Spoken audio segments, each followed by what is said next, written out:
पूर्व जज डी.वाई. चंद्रचूड़ जी ने, जब वे सेवा में थे, उस कार्यकाल से जुड़ी कुछ बातें, कुछ यादें उन्होंने शेयर की। वे कहते हैं कि उन्होंने श्री राम मंदिर से जुड़े फैसले से लेकर के और प्रधानमंत्री मोदी के घर गणेश पूजा के लिए आने तक वे यादें सहेज कर रखी हैं। जब भी वक्त आता है वे शेयर करते हैं।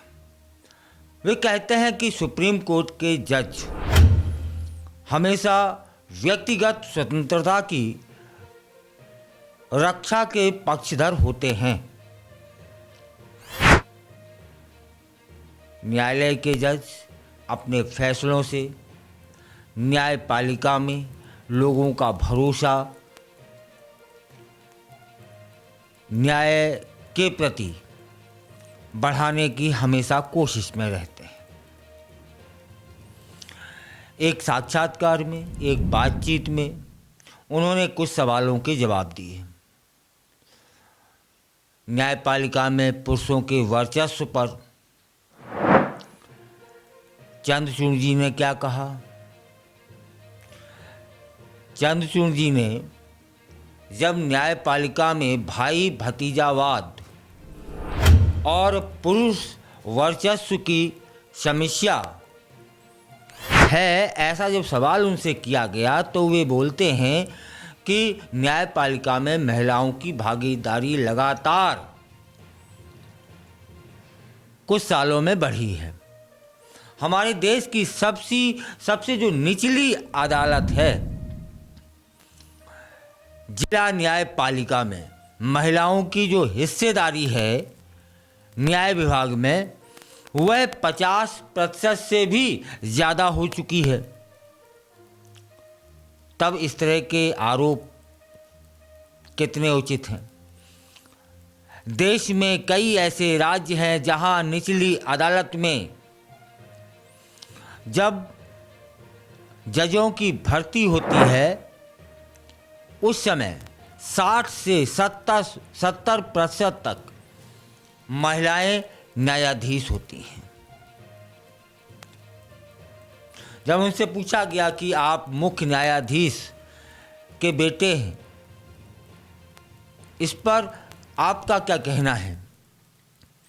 तब वे बोलते हैं, मेरे पिताजी वाई.वी. चंद्रचूड़ ने उनसे कहा था कि जब तक वे भारत के मुख्य न्यायाधीश हैं तब तक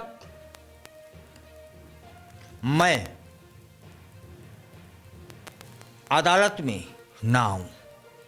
ऐसे थे उनके पिताजी। तब इन्होंने क्या किया? बोले, मैंने अपनी पढ़ाई के लिए 3 साल हार्वर्ड लॉ स्कूल में बिताए और इंतज़ार कर रहा था कि पिताजी सेवानिवृत्त हों और मैं अदालत में प्रवेश करूं। ये सिद्धांत समझिएगा कि पिताजी उनके मुख्य न्यायाधीश थे। उन्होंने कहा था कि जब तक मैं इस पद पर हूं आप अदालत में नहीं आएंगे। तब फिर वे अदालत नहीं गए। पिताजी की सेवानिवृत्ति के बाद वे पहली बार अदालत आते हैं। फिर उनसे एक सवाल पूछा गया राम मंदिर के फैसले को लेकर के। तब चंद्रचूड़ जी ने कहा कि सुप्रीम कोर्ट के जजों पर काम का बहुत सारा दबाव होता है। ऐसे में वे अपनी थकान दूर करने के लिए सबके पास अपने अलग अलग तरीके हैं जिन्हें हम सभी अपनाते भी हैं। और उनके लिए जो तरीका है वह है ध्यान और प्रार्थना करना, जिससे उन्हें थकान का जो बोझ है उसमें सुकून प्राप्त होता है। यह भी बताया कि ध्यान और प्रार्थना उन्हें सिखाती है कि देश के हर धार्मिक समुदाय के साथ निष्पक्ष रहना है। वे कहते हैं कि अयोध्या फैसले से पहले वे भगवान श्री राम जी के सामने प्रार्थना कर रहे थे। आगे उन्होंने प्रभु श्री राम से प्रार्थना की, तब फैसला सुनाया। उनसे पूछा गया कि सीजेआई जब वे थे तब प्रधानमंत्री मोदी उनके आवास पर गए थे, उस घटना पर क्या कहेंगे? तब चंद्रचूड़ जी कहते हैं कि मुझे लगता है हमारी व्यवस्था इतनी परिपक्व है कि लोग समझते हैं कि उच्च संवैधानिक अधिकारियों के बीच जो शिष्टाचार होता है उसका मामलों से कोई लेना देना नहीं है। कहने का तात्पर्य है कि यदि हमारे किसी से संबंध हैं और उनका मामला कोर्ट में आता है, तब फिर कोर्ट का मामला और व्यक्तिगत संबंध दोनों अलग अलग हैं। दोनों को एक करके नहीं देखा जाना चाहिए। यदि प्रधानमंत्री मोदी उनके घर पर आते हैं, इसका मतलब यह नहीं है कि कोई कानून में या फैसलों में कोई हस्तक्षेप होगा ना, वो व्यक्तिगत व्यवहार है।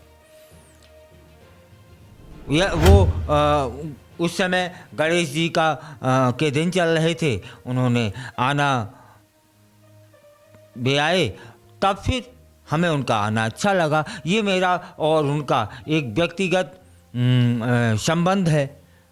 और जब वे कोर्ट में पहुंचेंगे या कोई भी इंसान कोर्ट में पहुंचता है, तब सामने बैठा हुआ व्यक्ति जज होता है और उसका व्यक्तिगत संबंधों से कोई लेना देना नहीं रहता। यह सभी को समझ लेना चाहिए। और बहुत कठिन समय था। बहुत चिंतन मनन विचार के बाद प्रभु श्री राम जी के मंदिर पर फैसला मैं कर पाया, ऐसा चंद्रचूड़ जी का कहना है। लेकिन इससे पूर्व वे बताते हैं कि फैसला लेने से पूर्व मैं प्रभु श्री राम जी से निवेदन कर रहा था, प्रार्थना कर रहा था, प्रभु ठीक सा निर्णय करा देना जो बिल्कुल निष्पक्ष हो। और ऐसा ही हुआ कि प्रभु श्री राम जी ने उनकी प्रार्थना सुनी और तथ्यों के आधार पर उन्होंने फैसला सुनाया। ऐसे हैं चंद्रचूड़ जी, और उनके ये कुछ फैसले बड़े चर्चित रहे हैं, इसमें कोई दो राह नहीं है, क्योंकि बहुत टिपिकल स्थिति हो जाया करती है कुछ मामलों में, और ऐसी ही स्थितियों से पार लगा देते थे चंद्रचूड़ जी। फिलहाल तो वे सेवानिवृत्त हो चुके हैं और अब अपना समय अधिकतर किताबों में और परिवार के साथ बिता रहे हैं। उनके फैसले हमेशा याद रखे जाएंगे और सेवानिवृत्ति के बाद उनका जो जीवन है वो सुखमय आनंदमय व्यतीत हो, ऐसा प्रभु से हम भी उन्हीं के लिए प्रार्थना करते हैं कि ऐसे निर्णय देकर के हिंदुस्तान में एक नई व्यवस्था बनाई उन्होंने कानून के मुद्दे पर। यह बात अलग है कि वे हमेशा चर्चित रहे और कुछ आरोप उन पर भी लगे।